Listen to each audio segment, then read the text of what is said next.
If is the word to remember with this subject.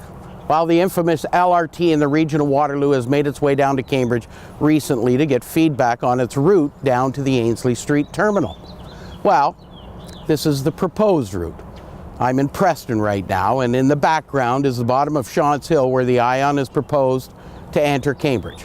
Come over the Speed River behind me and meet up with Moore Street that I'm walking towards. I can tell you many of the area residents are not too happy about this. I'm not sure anyone in this neighborhood thought it was possible that the ION would pass by their homes. And while this is a concern, the biggest concern is whose home gets scooped up. There are some century-old homes in this part of town. Some may have to go. Well, stage 2 of the ION is supposed to come right through. After it goes from Moore Street, it'll come down Eagle Street here right to this intersection. If you look at the sign I'm standing beside, it'll tell you this is a proposed future stop. The Preston Town Centre Merchants Association, they think this will be a good thing. Anytime ION can even touch this part of town, they feel it would be good for business. However, there's always the funding question to talk about. There's always, is the federal and provincial government ever going to have enough money to build stage 2 of the ION in Cambridge portion of the region of Waterloo?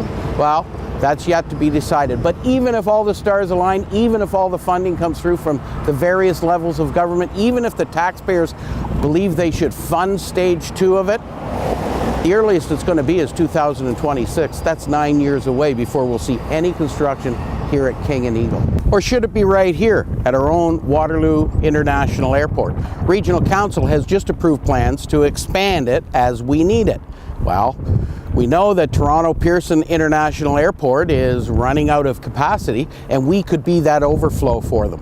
We should be connecting our transportation networks into intermodal hubs. Why not out here? Why not bring the ION out to the Waterloo International Airport and truly connect it to public transportation? What if the ION connected with the airport? Would employees of businesses out here in the industrial basin, in this expanding area, would they use it? Well, everybody keeps telling me that LRT and the ION is the future of public transportation as our roads get more congested. While ION's going to make its way up Eagle Street here on its way to Hespeler Road, oddly enough, there's Speedsville Road that meets up with our airport. Interesting. Well, ideally, the ION will run right up the middle of Hespeler Road. I don't know about you, but it looks like a construction nightmare. But all progress has a little disruption. Next, the ION will turn off of Hespeler Road and come down Norfolk to bypass the Delta intersection.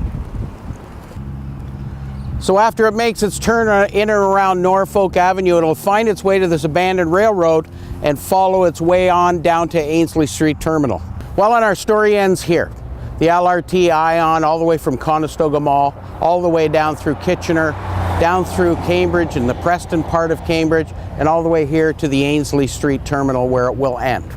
Regardless of what your opinion is on this route, whether you support it or whether you don't support it, it's really important that the region of Waterloo gets your message of support or of rejection, and give them your ideas and your concepts of what should happen. It's critically important that we all engage in conversation. This is about building our community. So go to www.stage2ion.ca, that's stage, the number 2, ion.ca, and give your opinion. Let's see where this conversation leads us. I'm Greg DeRocher.